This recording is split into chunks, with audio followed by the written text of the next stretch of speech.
tuwing bumibigat ang buhay at sunod-sunod ang unos. Pagbayaran ko na ba lahat ng kasalanan ko? Lagi siyang nariyan, gagabay, karamay. Basta pray lang tayo ng pray palagi. Hinding-hindi tayo iiwan. Sino ka? Ngayong Abril, sa gitna ng gulo, sino ang sasagip sa'yo?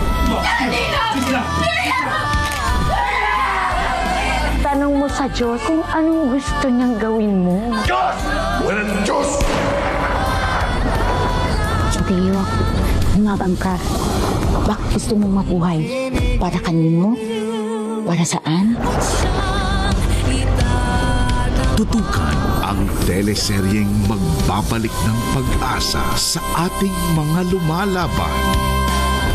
My Best Friend Emma, ngayong Abril na dito sa TV5. Forgive my manners. I haven't introduced myself properly. My name is Luther Mendes, Loki's elder brother.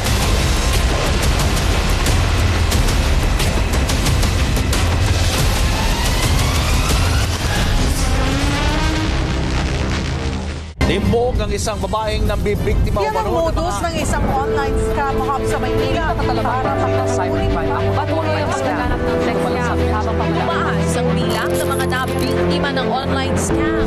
8 sa 10 Pinoy ang gumagamit ng social media araw-araw at milyong-milyong piso ang nakukulimbat ng mga scammers online. Kaya stay safe, kapatid. Pagaling ng pagaling ang mga scammers, kaya huwag mahulog sa mga patibong sa internet. Huwag basta mag-click ng link na kahinahinala. Huwag ibigay ang OTP o ang inyong password sa kahit na anong transaction sa hindi mo naman kilala. Nanalo ka raw ng 1 milyon. May sinalihan ka ba na raffle o contest? Mag-ingat sa mga too good to be true messages. Baka scam yan. Babala sa mga scammers dyan. May batas. Pwede kang makulong at magbulta pag napatunayang nambudol ka. Huwag papaloko.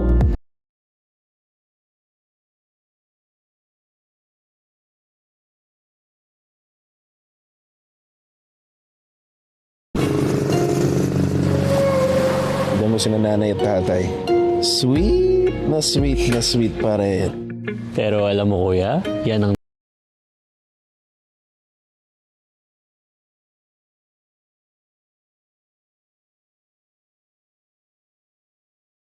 nung mamahalin mo.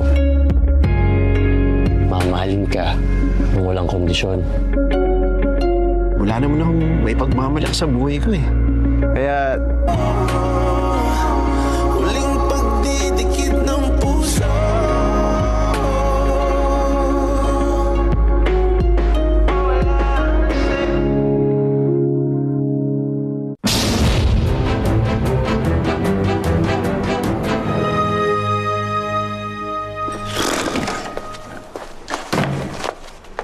Salamat sa Diyos, Doc. Naaksidente ang anak ko pero wala pa tumitingin sa kanya.